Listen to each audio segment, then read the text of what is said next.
গ্রামে একদল কাক বসবাস করত। তারা নিজেদের চালাক ও বুদ্ধিমান মনে করত। একদিন গ্রামের কৃষকের ক্ষেতে ধান পাকার সময় হয়েছে। কাকেরা ঠিক করল তারাই খেতে গিয়ে প্রতিদিন ধান কাকেরা তাই ঠিক করল তারা প্রতিদিন খেতে গিয়ে ধান খাবে। এভাবে কাকেরা দিনের পর দিন ধান খেতে লাগলো। বিষয়টি কৃষক লক্ষ্য করল। কৃষক কাকদেরকে তাড়ানোর জন্য একটি কাকতাড়ুয়া তৈরি করল।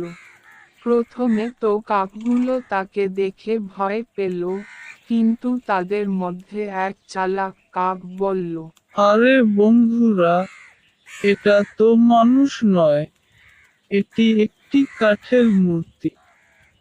ভয় পাওয়ার কিছু কারণ নেই, তোমরা চলো। কৃষক এবার জাল পেতে রাখলো। পরের দিন কাকেরা আবার খেতে এল। তারা জালের ফাঁদ বুঝতে পারেনি, তাই কয়েকটি কাক আটকা পড়ে গেল। কৃষক তাদের ধরে ফেলে শাস্তি দিল।